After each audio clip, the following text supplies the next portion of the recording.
Oi, gente, boa noite. A gente está aqui com a Suzy Ferraz para fazer uma palestra para a gente a respeito, né, para trazer um pouquinho mais de informação e para a gente sobre o autismo. Então, a Suzy, ela é professora de educação especial da Rede Municipal de Campinas, foi, né, por 25 anos, especialista em educação especial pela Unicamp. Ela é gestora de autismo, capacitação profissional e familiar, TEA, e aí a Suzy faz palestras, cursos, formações, mãe de adolescentes gêmeos com diagnóstico de TEA, TDAH, toque de TOD. Pós-graduada em intervenção ABA para o autismo e deficiência intelectual pelo CBI of Miami. Enfim, Suzy, seja muito bem-vinda. A gente está muito feliz de você estar aqui e eu estou com a sua apresentação. A hora que você quiser que eu coloque ela, é só você falar. E eu vou te dar a palavra, eu vou ficar no mute, tá bom? Tá ok, Renata. Obrigada, obrigada a todo mundo. Eu falei para a Ana quando a gente conversou, né? Eu falei, Ana, eu vou com todo prazer, né, para a gente fazer essa conversa aí, só que 1 hora é quase nada, mas é melhor do que nada. Então, bora lá fazer o que a gente dá conta, né? E pode apresentar, então, Renata, para a gente não perder tempo aí e ir embora. É, Eu já até conversei tanto com a Ana como com a Renata, que provavelmente, se vocês quiserem, depois a gente agenda um horário presencial, né, para a gente conversar um pouquinho, para poder abranger os temas que eu vou dar uma pincelada hoje em cada um.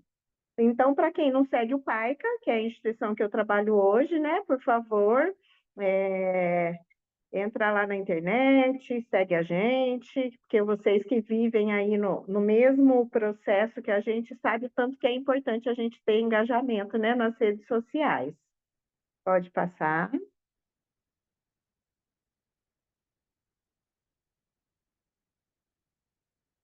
Até agora estava indo, né, Rê? Aí, pode passar. Eu vou fazer sempre esse sinal aqui para você passar, pode ser? Pode ser. Então, beleza. Então, bora lá. Passa mais um. Sim.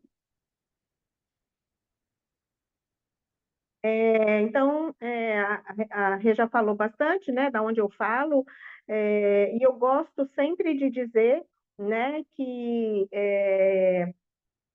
o TEA entrou na minha vida depois, né, que os meninos nasceram e que eu tive principalmente o diagnóstico do Miguel, né? Miguel foi diagnosticado com 4 anos e meio.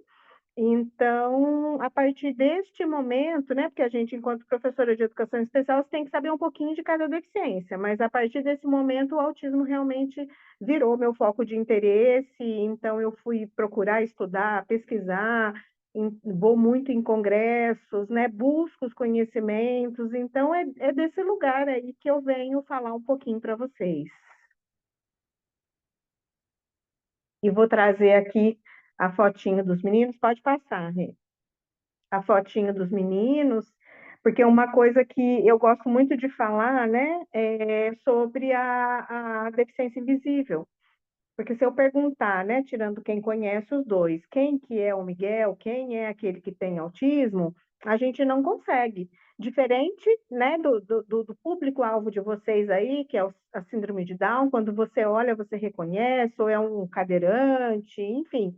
Mas, então é muito importante mesmo a gente conhecer um pouquinho, até para que a gente reconheça nos atendidos que vocês têm e na vida mesmo, né?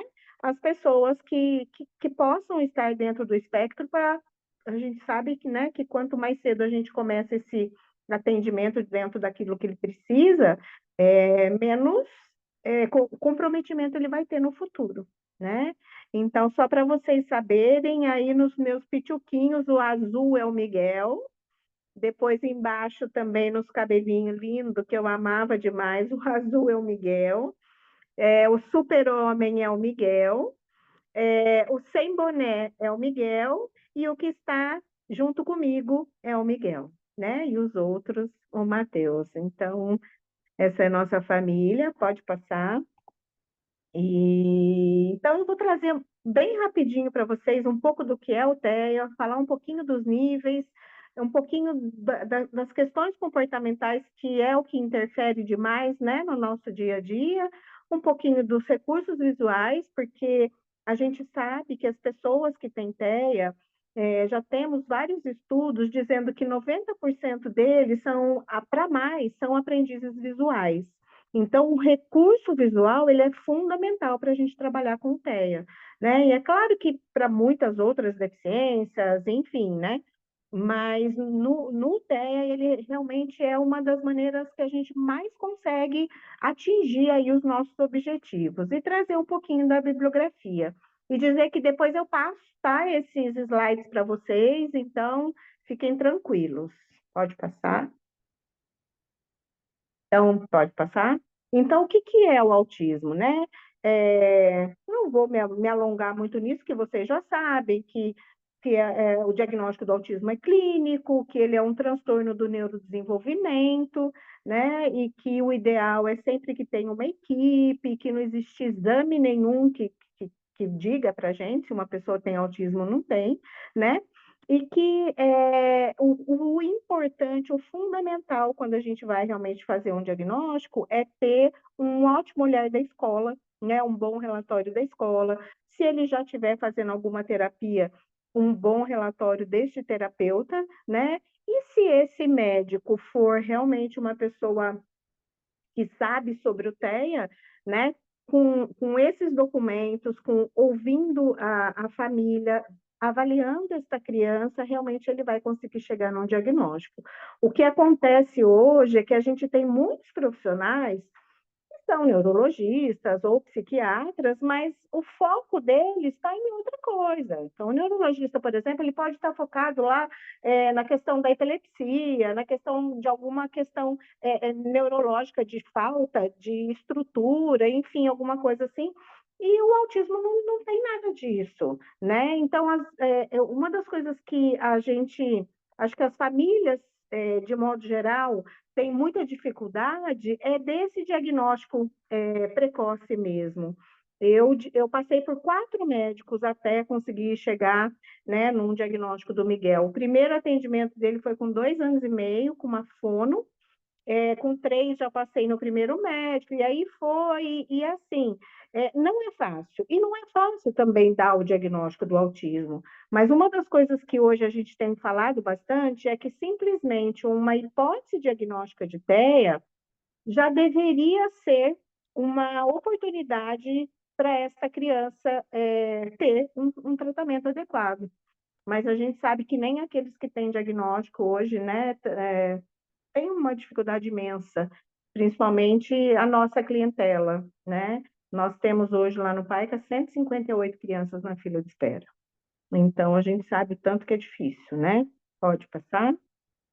E quando a gente fala dos níveis de autismo, a gente, acho que vocês já sabem também, o que significa grau 1, grau 2, grau 3? É a quantidade de suporte que essa criança precisa, né? Então, o que a gente vê é que não importa o grau, ela precisa de suporte. Ponto, né? O grau 2, um suporte substancial, o grau 3, um suporte muito substancial, mas ela precisa. E a gente já tem alguns estudos aí, alguns pesquisadores que estão indicando para que acabe essa questão do grau a partir do ano que vem. Eu não sei se realmente vai acabar ou não, mas uma das coisas que está acontecendo é o seguinte: eu ofereço suporte para quem é grau 2 e grau 3, grau 1 não.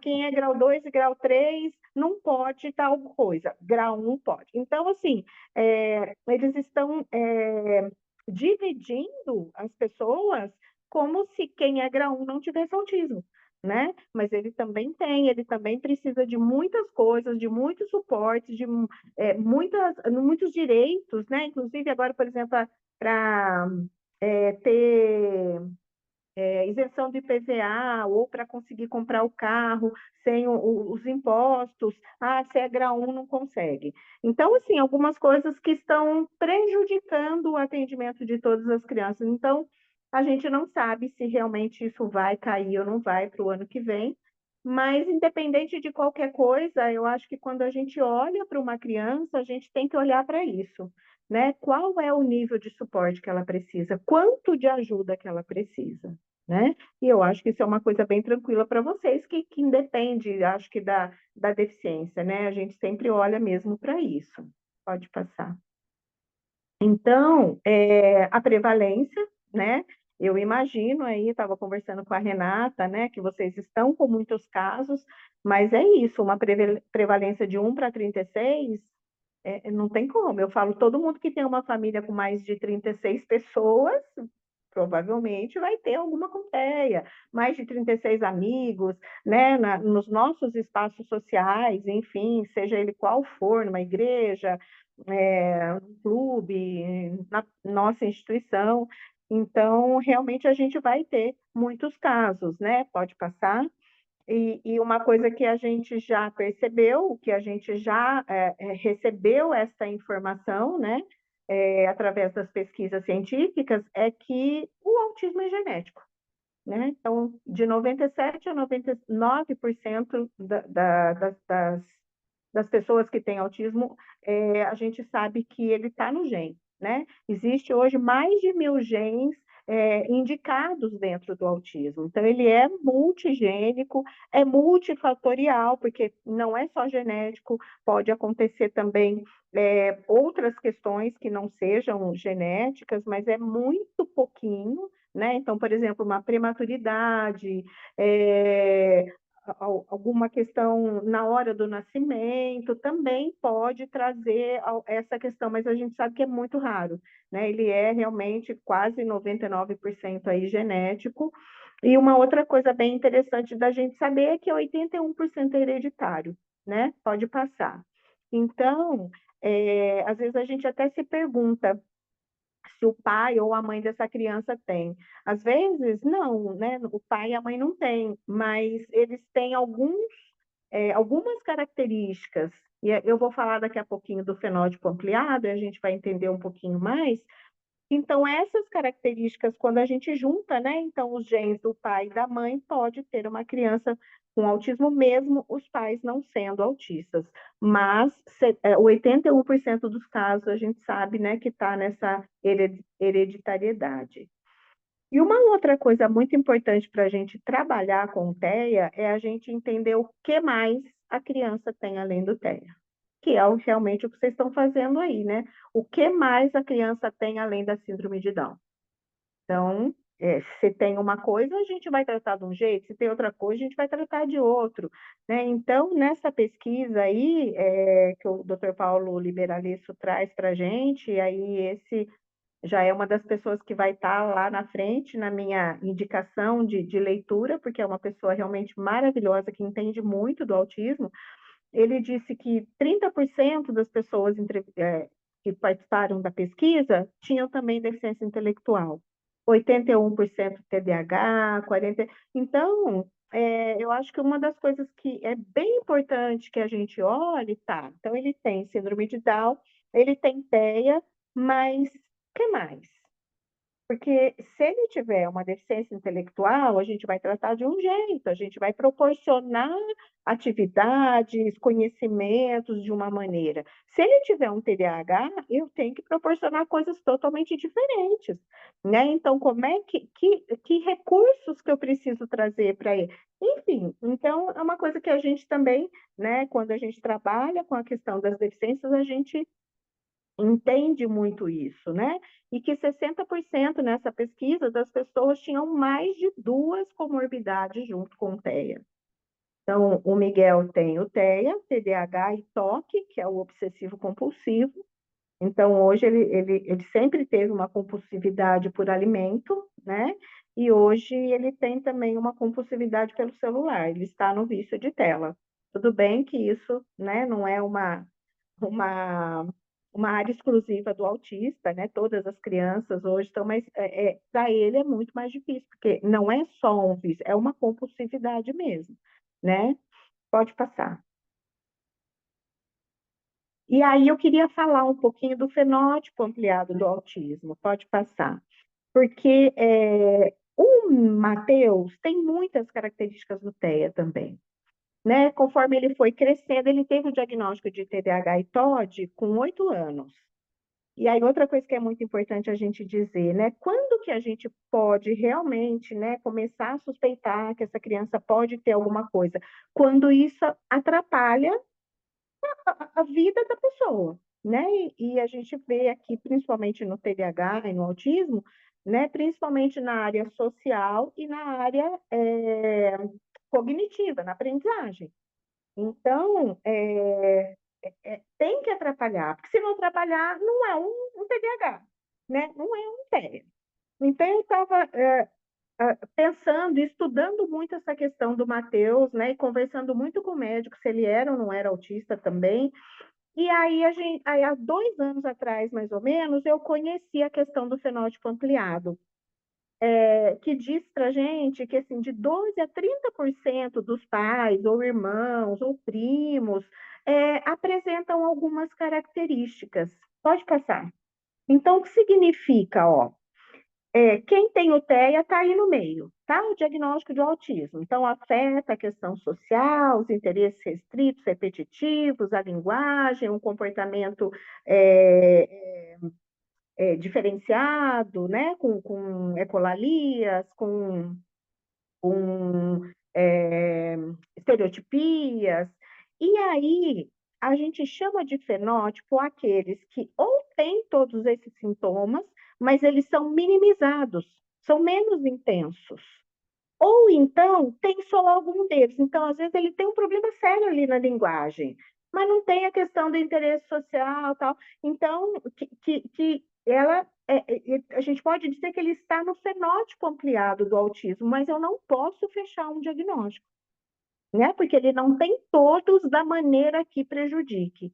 Então, o que eu percebo hoje, por exemplo, embora o Matheus tenha várias dessas questões, ele pega ônibus sozinho para vir da escola, né? Ele tem os amigos, então, assim, é diferente, mas tem restrições. Tem dificuldade de fazer amizade, tem dificuldade de se relacionar com as pessoas, né? Ele, na verdade, assim, ele fala demais, aí ele intromete no meio da conversa das pessoas, ele vai falando, ele não escuta, então isso interfere a questão social, mas ele não tem problema na linguagem, então isso é uma coisa que para mim, né, faz pouco tempo que eu tenho estudado isso e que eu tenho percebido muito realmente nos pais, ou até algumas crianças que hoje estão diagnosticadas com TEA, que a gente fala, eu acho que está só no fenótipo. Não é TEA, né? Então, a gente precisa realmente estudar muito para ir aprendendo essas questões. Mas uma coisa que é muito importante, não é porque ela está no FA que ela não precisa de intervenção. Né? E aí também a gente fala, se até aqueles que estão dentro do diagnóstico não têm intervenção hoje, como é que esses vão ter? Né? Então, são, são lutas e são momentos assim que a gente tem discutido e sofrido bastante com tudo isso, né? Porque tudo bem, o autismo não é novo, ele é de 1943, quando o Léo Kanner, né, que foi o psiquiatra que descobriu, que nomeou pela primeira vez esses sintomas, mas ao mesmo tempo, né, com a mudança do DSM, que é o manual diagnóstico que traz para a gente o que é o autismo hoje, então a mudança do DSM-4 para o DSM-5, que é o que a gente tem hoje, trouxe aí uma maior possibilidade de pessoas dentro do espectro. Então, esse conhecimento, e também, né, a era digital que a gente vive hoje, né? Então, a partir de 2010, 2012, aumentou muito o número de pesquisas na área do TEA. E a gente sabe que com essa possibilidade, né, da internet, das redes sociais, o que acontece hoje lá na China, amanhã a gente já está sabendo. Então, todo esse conhecimento, né, fez com que a gente começasse a estudar e aprender muito mais, e cada dia tem trazido, né, novas possibilidades e visões aí para a gente. Pode passar? Pode ir passando. Então, só trouxe isso aqui para mostrar para vocês, é, que vocês têm aí também, né, da síndrome de Down, mas a campanha desse ano, ela traz um tema muito bacana, porque a gente realmente costuma ver mais os limites do que as capacidades. É natural, porque a gente vai olhando naquilo que falta. Eu falo isso tranquilamente em relação aos meus. Tem hora que eu preciso, para ver o que falta, o limite, é assim, né? Agora, eu tenho que parar, às vezes, para falar, não, mas espera um pouquinho, vamos ver. Né? O que está fazendo? O que já conseguiu? O que isso significa? E esse progresso aqui? Eu tenho que enxergar isso, né? Então, eu gosto muito, gostei muito do tema desse ano, né? Embora eu ainda tenha gostado mais do ano passado, que era o lugar de autista em todo lugar, mas eu acho que traz para a gente realmente uma reflexão, né, a respeito de todas as deficiências, né? Pode passar. Bom, então vamos lá. Como ajudar um autista numa crise? Então, eu acho que uma das coisas que para vocês talvez seja mais difícil, porque é mesmo, é a questão comportamental, né? Pode passar. Não tem como, né? Eu costumo dizer quando eu vou nas escolas, eu falo, gente, ó, não tem receita de bolo, sinto muito, não vim aqui trazer para vocês, façam isso, isso, isso, porque não existe. Então, uma das coisas que eu posso dizer com certeza é esta importância da avaliação, né? Do processo de avaliar e de conhecer essa criança para depois poder intervir, né? Pode passar. Porque a gente, principalmente no TEA, tem algumas questões que a gente às vezes passa reto e não observa. Então, eu preciso conhecer, eu preciso observar essa criança o ideal seria em vários ambientes, né? Então, na clínica, na escola, na casa, isso seria o ideal, né? Sei que muitas vezes a gente não consegue, e digo isso que às vezes lá no PAICA também a gente não consegue, trabalha com isso, mas perguntar para a família, né? Quais são as habilidades, o que a família já está vendo nele que ele está melhorando, que ele está crescendo, e a gente também. Quais as limitações que a gente vê? Como é que ele se comunica? Né? Então, não precisa ter linguagem para se comunicar, né? Então, se ele aponta, ele chora, ele pega na mão, o que ele faz para se comunicar? Porque se eu não sei como ele, o nível que ele está de cada coisa, como que eu vou ensinar ele a progredir? Né? Então, se ele não aponta ainda, ele tem que apontar. Se ele já aponta, então eu vou ensinar os primeiros sons, enfim. Né? Quais são os brinquedos que gosta? Nós vamos falar daqui a pouquinho um pouco sobre reforço diferencial, né? Que para o autista você tem que saber. Você tem que conhecer, saber aquilo que é, realmente é reforçador para ele, para que a gente vá conseguindo progredir, né? O que o desregula. Essa conversa, esse ponto é muito importante. Quando a gente às vezes conversa com a mãe, né, a gente pergunta, olha, quando que você vê que ele fica nervoso? Ela fala, e às vezes quando eu vou no supermercado, do nada ele fica nervoso. Às vezes eu vou lá para casa da minha mãe, porque tem um aniversário, alguma coisa. Então você já vai começando a pensar, será que ele tem uma sensibilidade auditiva e visual também? Porque às vezes é muita gente no supermercado, muita coisa. Não, olha, sempre que eu ofereço para ele, que eu insisto que ele coma alguma coisa, aí já começa a pensar, então pode ter, né, uma seletividade alimentar. Então, quando a gente vai conversando, quando eu falo não, que é a maioria, né? Uma dificuldade de ser frustrado muito grande. Ou então, eu estava preparando uma atividade, todo dia a gente faz assim, mas hoje choveu, não deu para fazer. Pronto, saiu daquela rotina. Então, e a família também sabe como que ele acalma. Olha, geralmente assim, eu coloco ele um pouco para brincar na água lá na torneira do banheiro, ele já acalma. Então, não, eu geralmente saio para dar uma volta. Eu falo, vamos andar, aí dá uma volta. Então, a família tem que ser muito nosso parceiro, para a gente buscar esses conhecimentos que vão fazer com que a gente comece a trabalhar com essas crianças de uma maneira mais assertiva. Pode passar? Pode passar. Então, quando a gente fala de comportamento interferente, né, a gente tem que tomar muito cuidado, porque a gente costuma dizer comportamento problema. E ele não é um problema, ele está interferindo, né, na evolução daquela criança, na aprendizagem, e às vezes também na nossa dificuldade, se você vai fazer uma atividade em grupo, se você, né, pensa em trabalhar essas questões das habilidades sociais, e para a família, então, nem se fala. Né? Então, todas essas condições, esses comportamentos interferentes que vocês estão vendo aí, eles podem acontecer no TEA. Mas a gente tem que entender por que que eles acontecem. Pode passar, Rê. Então, uma das coisas que, né, muita coisa que eu estou falando aqui, eu sei que vocês já sabem, que vocês já pensam também isso por trabalhar com a síndrome de Down.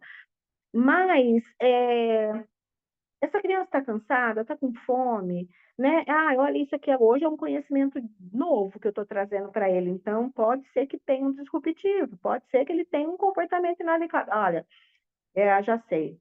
Ele não conseguiu nem me mostrar que ele estava com sede.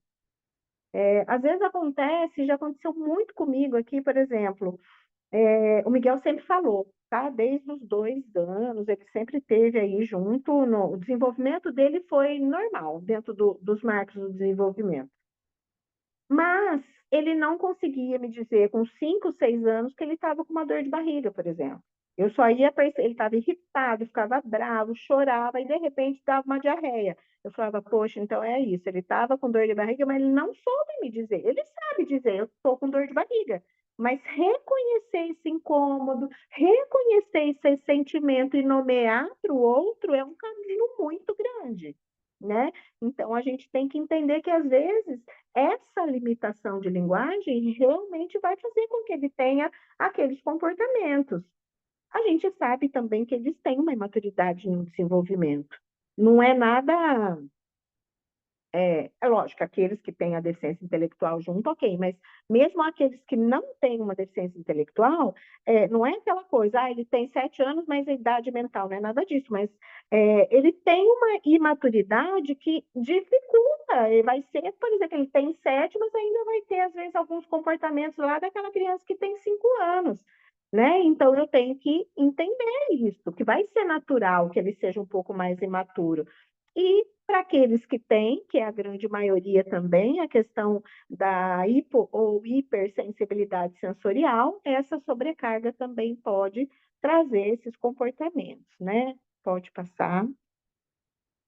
Eu não vou discorrer sobre tudo isso aqui para vocês, porque senão não dá tempo de eu dar uma pincelada nas outras coisas, mas aqui são algumas coisas pelas quais as crianças podem ter um comportamento e que eu posso pensar, será que é a atenção que ela quer? Será que ela está fugindo de alguma coisa? Ah, não, olha, aqui eu tenho certeza que é porque, ó, tirei o hiperfoco dele. Ah, então, realmente, ele ter. Então, para vocês depois darem uma pensadinha, e se a gente tiver um outro momento, eu posso entrar um pouquinho mais em cada um deles. Pode passar? Então, uma das coisas que eu posso dizer para vocês que é muito importante é a gente olhar para além do comportamento. Então, está acontecendo aquela coisa agora, tá? Para quê que esse comportamento será que está acontecendo? O que será que causou? Então, eu olhar para esse ambiente todo e perceber, tentar perceber, porque não é fácil, né? O que causou esse comportamento? E qual a minha atitude? Como que eu me comportei diante desse comportamento dele? Que consequência que eu dei? Isso é fundamental para a gente trabalhar comportamento de maneira geral. Mas para as crianças que têm autismo, quando a gente faz essa análise, e isso é o básico do ABA, né, da análise do comportamento, e que nos ajuda muito realmente a entender este tipo de comportamento. Pode passar.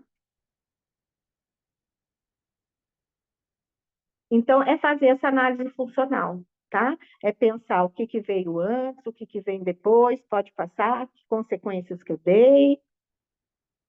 que é mais ou menos isso aqui, ó. Ah, então ele se jogou no chão gritando. Então eu vou pensar antes. O que que aconteceu? Olha, ele estava no parque, estava antes do lanche, ele queria mexer na água, ele foi impedido pela professora. São as características que eu tenho antes desse comportamento.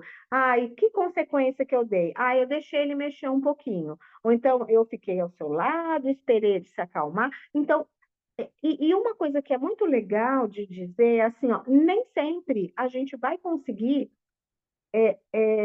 trazer essa consequência que a gente precisa trazer. Então, olha, tudo bem, a gente estava lá no parque, eu sabia que ele já estava com fome, e ele queria mexer na água e não dava, já estava na hora da gente ir, e aí eu não dava para eu ficar um pouquinho lá do lado dele e dizer, agora não, e esperar passar um pouquinho aquela crise, né, incentivar ele, porque eu tinha que subir, eu tinha que ir para o outro atendimento, tinha outra criança me esperando. Então, nem sempre a gente consegue dar a consequência que a gente sabe que precisa ser dada.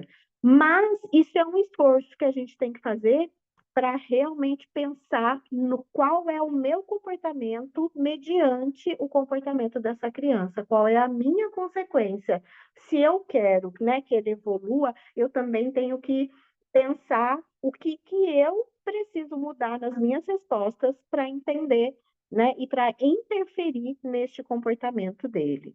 Pode passar.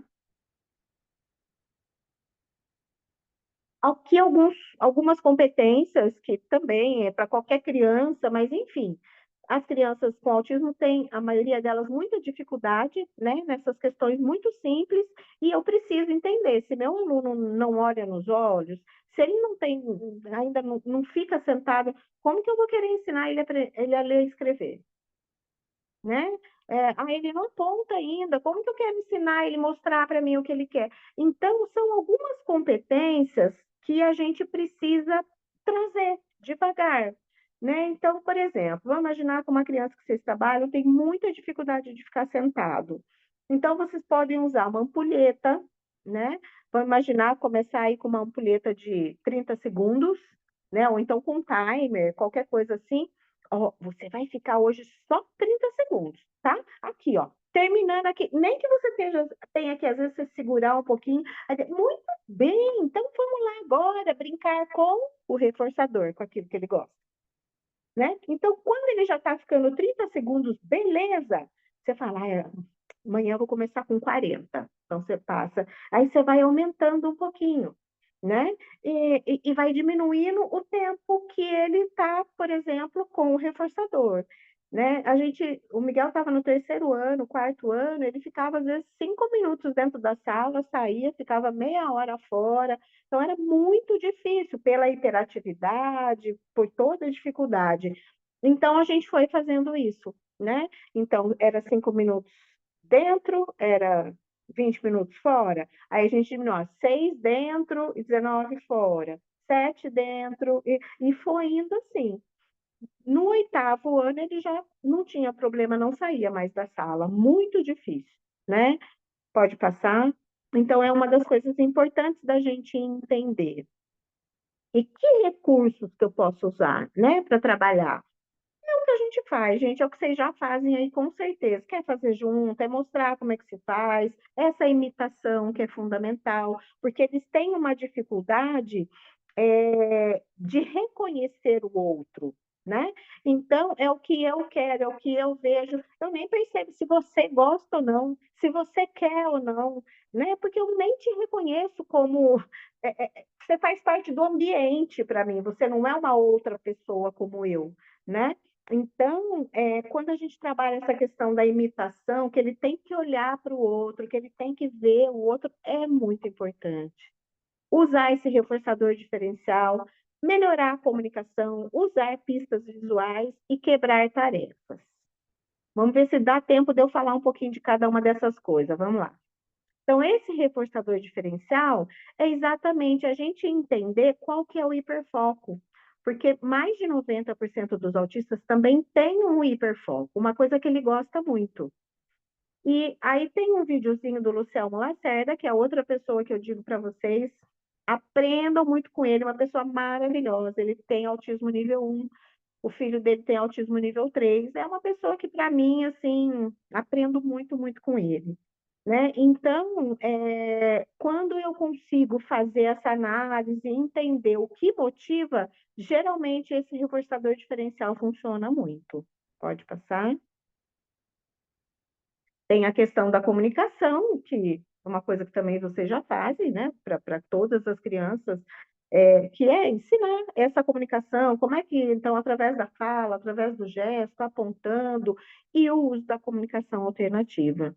Mesmo que a criança fale, né, no TEA, acho que para todos, né, mas principalmente no TEA, a gente usar, sempre mostrar para ele, né, trazer para ele, olha, você quer agora tomar água, você quer dar uma volta lá fora, você quer descansar um pouquinho, então mostra a imagem, isso é muito importante, né, porque às vezes só a fala não chega, porque a cabeça dele, principalmente se ele tem alguma questão sensorial, está totalmente desregulada. Então, se você traz só a fala, não entra. Agora, se você mostra uma imagem, ele já vai impactar e vir para cá, né? Então, é uma maneira realmente da gente chamar a atenção e conseguir fazer com que eles consigam se comunicar, né? Pode passar. Essa análise de tarefa também eu adoro, gosto muito, pode passar, que é você escolher uma coisa que você vai ensinar, né, uma habilidade, e aí você vai fazer o quê? Você vai observar alguém fazendo, ou você mesmo vai fazer, pode passar, e fazer uma lista de tudo que tem naquela função. Então, eu vou dar um exemplo aí para vocês, pode passar,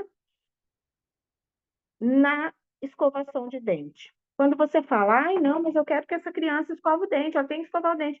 Mas, gente, o que está dentro de escovar o dente? Ela consegue ir até banheiro? Ela tem pega? Consegue pegar a escova? Ela consegue apertar a pasta de dente? Ela tem esse movimento de apertar? Ela sabe fazer, né, o movimento circular? Então, assim, é muita coisa que envolve. Ela segue mando? Ela imita? Né? Então, eu tenho que primeiro observar todas as mini tarefas dentro de uma tarefa para começar a ensinar aos poucos. Então, primeiro eu vou falar, bom, olha, nós vamos escovar o dente, ó, então vamos até o banheiro? Então, ó, ir até o banheiro ela já aprendeu, então vamos para o próximo passo, ela vai ter que ir ao banheiro e pegar a escova. O resto eu ajudo. Ah, vamos para o terceiro passo. Ela vai para o banheiro, ela pega a escova, ela pega a pasta. O resto. E assim vai indo. Então, eu tenho que entender aonde que ela está, quais as habilidades que ela tem para executar aquela tarefa. Porque, às vezes, eu imagino que escovar o dente é só escovar o dente, e não é. Né?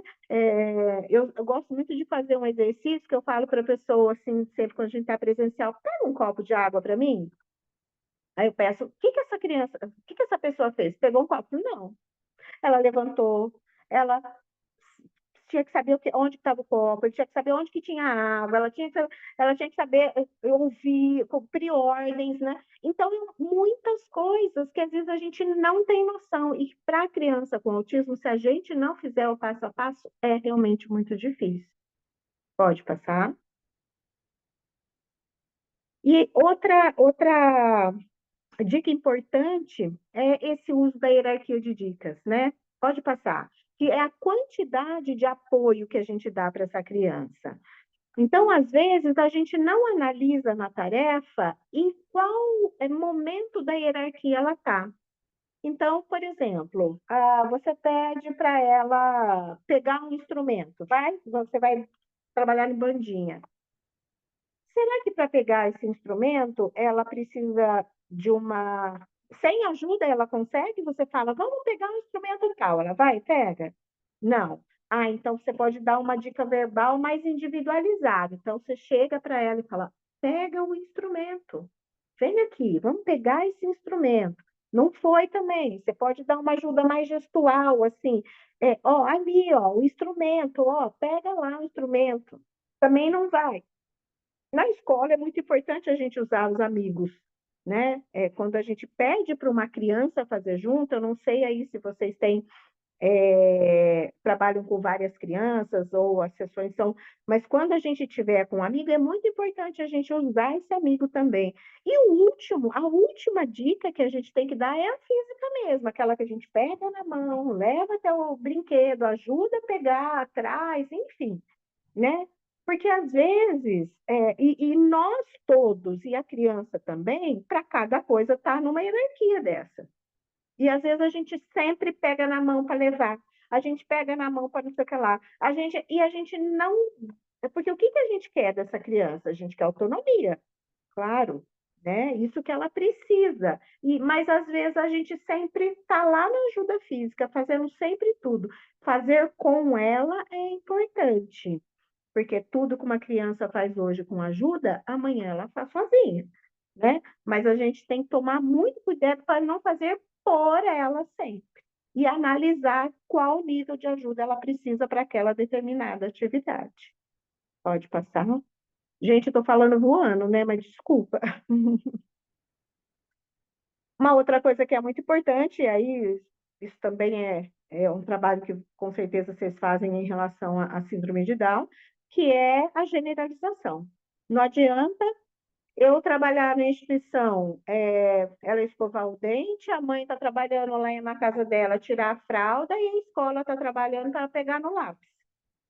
Né? Então, essa unificação e generalização, quando ela faz a mesma coisa em vários ambientes, quando ela faz a mesma coisa com várias pessoas, quando ela faz num ambiente natural, aí a gente pode dizer que realmente ela aprendeu, né? Porque se ela faz só com a gente, só no ambiente clínico e não faz lá fora, ela não generalizou esse conhecimento.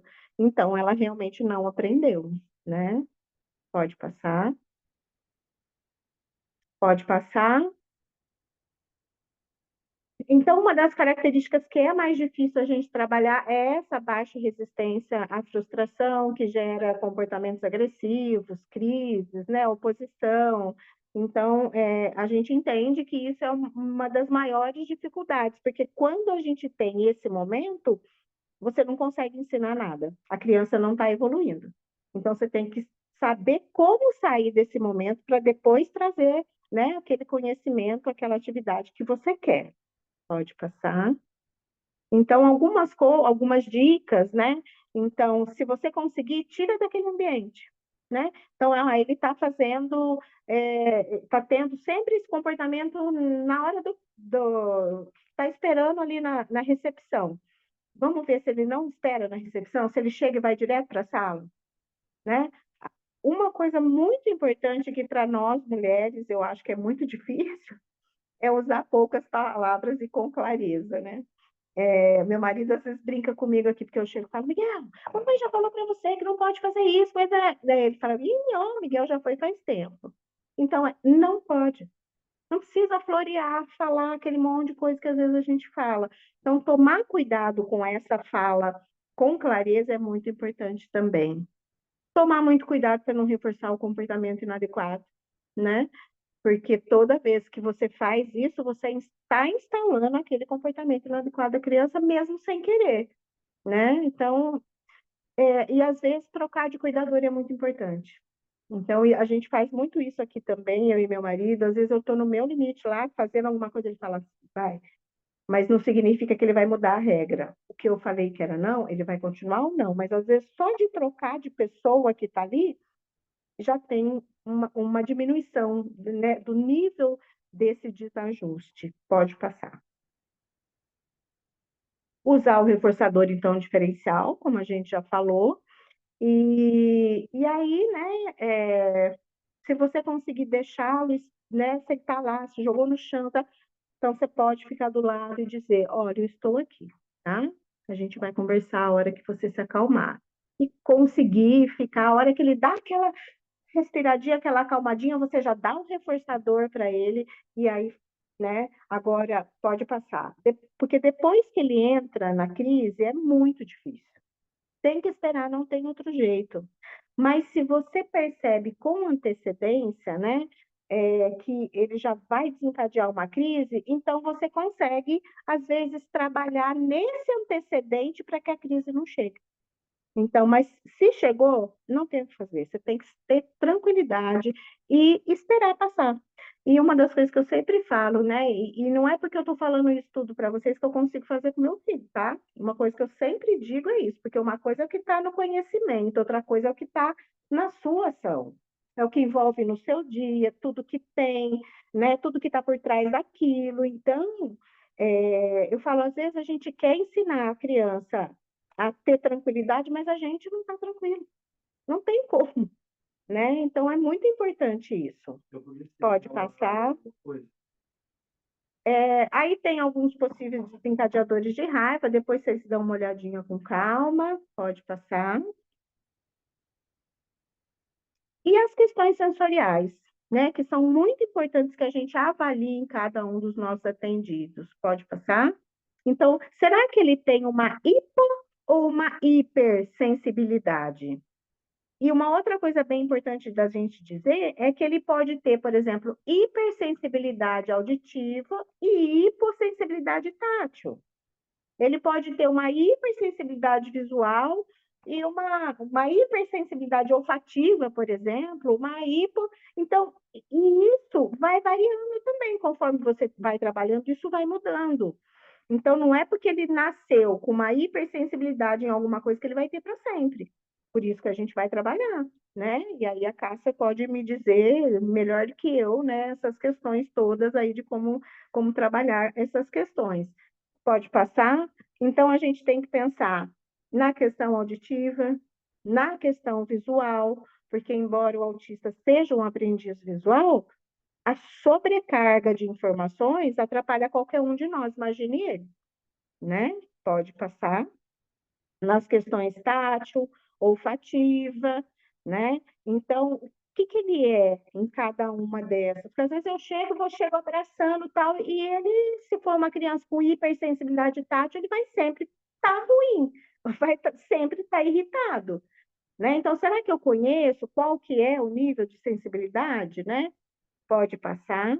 A seletividade alimentar, então, é uma das coisas que também não dá para a gente abordar, mas a gente sabe que existe e tem muitas maneiras que a gente precisa entender como ela acontece para poder ajudar a progredir nisso também. Pode passar? Pode passar que é um filminho, mas não vai dar tempo. Pode passar, depois eu deixo aí com vocês, vocês assistem. Esse também é outro filminho, pode passar. A questão do hiperfoco, o foco de interesse. Uma das coisas que a gente sempre diz, né? Às vezes as pessoas falam, olha, ele chega todo dia com sei lá, um carrinho na mão. Aí eu falo, não, na sessão você não vai entrar com o carrinho, porque lá tem brinquedo, tá? Pronto, já era.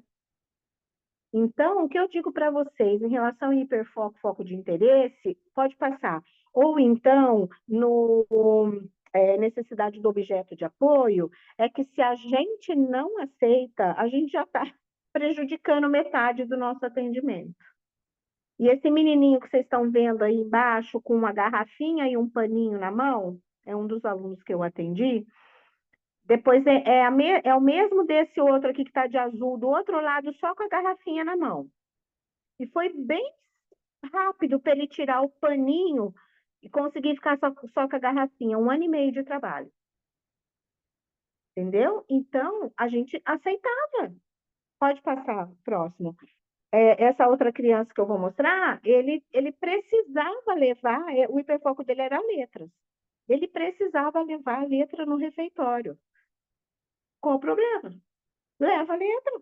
O que que eu quero? Qual que é o meu objetivo com ele naquele momento? Então, imagine vocês fazendo uma sessão. Vocês vão, sei lá, vamos imaginar, né? Um AEE aí. Ah, não, hoje eu vou trabalhar com ele o alfabeto, tá? E ele vai, chega com um carrinho na mão, porque é o carrinho que ele fica todo dia. Então, eu vou usar o carrinho e falar, vamos escrever carro. Olha, qual que é a cor do carro? Com que letra começa? Que letra... Então, é isso, né? E não impedi-lo de entrar na sessão, de fazer as coisas porque ele está com o carrinho na mão, né? Então, quando a gente não observa isso, realmente fica muito mais difícil. Pode passar. Pode passar que tem vários aí. Então é isso, você vai inventando outras brincadeiras e outras aprendizagens com o hiperfoco dele, né? Aqui, então, eu vou mostrar um pouquinho da parte dos recursos visuais. Pode só ir passando para a gente, Rê. São as regras e os combinados, a importância de ter lá a imagem, os reforçadores, né? Você não só falar que tudo bem, mas mostrar uma carinha feliz, a rotina, ter a rotina visual na sala, com tudo que você vai fazer, aquilo que já foi. Essa é a rotina que eu tenho para o Miguel ainda hoje em casa. Pode ir passando, ó. Todos os tipos de rotina que é muito importante a gente ter. E agora um pouquinho da bibliografia. Pode ir passando também.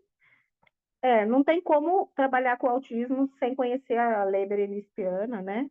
Então, as leis que a gente já estão aí, né? A gente precisa entender.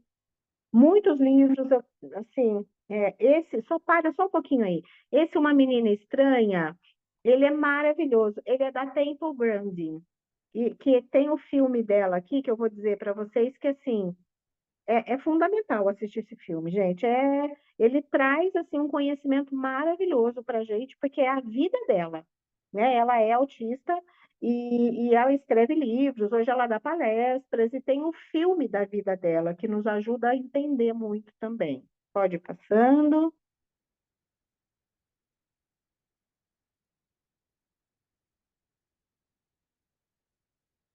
Ó, esses são os filmes, então esse é o filme da Temple que eu falei, né? Mary Max também é muito legal, pode passar. Hoje tem outros na Netflix, eu até preciso atualizar esse slide aí. As séries, né, que a gente tem que ajuda muito. Esse aqui, gente, ó, coloquem na internet como o cérebro do autista funciona, coloca o nome da Carly. É um documentário também da vida dela, são 10 minutos só, é super rapidinho, mas ele traz tanta coisa para a gente pensar no autismo que, assim, vale muito a pena também. Pode passar. Aí os profissionais, né, que eu falei que pode entrar, que o que eles falarem realmente, né, é confiável, né, porque hoje em dia a gente sabe quanta gente que fala um monte de coisa, né, que pode passar.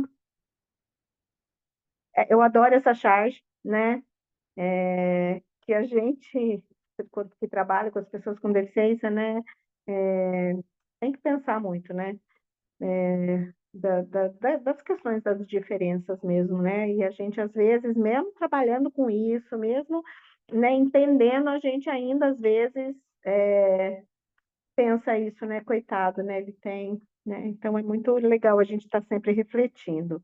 E essa frase do Cortella, que eu amo muito, e procuro trazer muito para a minha vida, que é isso: faça o teu melhor na condição que você tem, enquanto você não tem condições melhores para fazer melhor ainda, né? Que é isso, acho que o que rege aí realmente o nosso trabalho, a nossa vida, né? E é uma coisa que eu acredito muito. E gratidão, desculpa correr desse jeito, mas realmente assim é uma pincelada daquilo que eu gostaria de trazer para vocês e que espero que ajude, né, nas necessidades que vocês têm hoje aí. Estou à disposição para a gente sentar e bater um papo de 4 horas aí. Legal, Suzy, super agradeço. E queria abrir, gente, mais uns. A gente tem uns 5 minutinhos para, se vocês tiverem dúvidas, enfim, mas desde já agradeço por toda a apresentação, por tanto conhecimento aí, e você compartilhar com a gente. Imagina. Eu fico muito feliz de poder trazer, porque é isso, né? Eu falo que quanto mais as pessoas souberem sobre autismo, melhor para a sociedade, melhor para o meu filho, né? Então ele vai ter uma sociedade que entende um pouco mais sobre isso, que vai discriminar menos, né? Enfim, então Eu adoro e vocês podem contar comigo aí que precisar. Oi, Cláudia, tudo Suzy, bem? querida. Suzy, vou aproveitar de você, então. Pode É, aproveitar. que livros que você indica, Suzy, para trabalhar com a criança sobre Hum, autismo? tá. Eu tenho vários livros. A hora que eu for mandar aqui para vocês, porque nas minhas apresentações os livros infantis ficam em outro lugar, geralmente quando eu falo com as professoras. Mas eu acabei tirando aquela parte que não ia dar tempo, mas eu acrescento aqui e mando para vocês. Tem maravilhoso. Um que eu adoro e que eu amo é o Tudo Bem Ser Diferente, do Todd Parr. Tem meu amigo Faizi, que é da Andrea Werner, né, que é a mãe do Uhum. Té, que hoje é nossa deputada estadual. Tem um que chama Tel, que é muito bacana também, mas eu vou colocar tudo na bibliografia e mando para vocês. Obrigada. Imagina. Obrigada, Suzy. Foi demais, Imagina, viu? que bom. Eu fico feliz, né? Su, eu também quero Trazido um te pouquinho. agradecer. Suzy, tá me ouvindo? Estou ouvindo. Suzy, eu quero te agradecer muito, muito obrigada. A Suzy, desde o início, ela foi muito parceira, né? Acolheu assim o nosso pedido assim com muito amor, muito carinho, disposta a nos ajudar, disposta a estar conosco numa reunião presencial. Então, assim, maravilhoso, muito aprendizado na noite de hoje. Eu só tenho gratidão. Eu acho que essa é a Amém. palavra, gratidão, por estar aqui Amém. com a gente, por passar os seus conhecimentos e as suas experiências. Amém. É aquilo que Aí eu eu digo. quero aquele encontro presencial, viu? Nossa equipe quer aquele Mesmo. encontro presencial, Juntos somos mais fortes. Esse é meu com lema e por isso que certeza. eu acho que a gente tem que estar sempre junto mesmo, um ajudando o outro, cada um compartilhando aquilo que sabe, né? Eu quero deixar também aqui minha gratidão. A Claudete tem ajudado muito a gente também nessa parte de captação de recursos, que é uma expertise do SESI, que já tem tantos anos e a gente está começando. Então, eu acho que é isso. A gente tem que se juntar, a gente tem que trabalhar junto, porque o nosso Com ideal é o certeza, mesmo, né? Atender essa população que precisa da gente com o maior carinho que a gente pode, né? com Então, certeza. eu deixar meu agradecimento também ao SESD, e porque também já faz parte da minha vida, né? Não tem jeito. A Elaine está falando aqui, parabéns, Suzy, pela história, pela leveza com que compartilha seus conhecimentos. Gratidão. É, gente, vamos abrir aqui, se for possível, para a gente tirar uma foto com a Suzy, aí eu compartilho com ela, depois Isso, lá. a gente sorri. Então, assim, às vezes a gente bate foto assim, e aí cada um sai de um jeito, não é legal, né? Depois a gente Vamos critica. usar, né? Que daí a gente já dá uma É, risadinha. exatamente, a gente avisa. Um, dois, três e já. X! Beleza, gente. Muito bom, viu? Gratidão.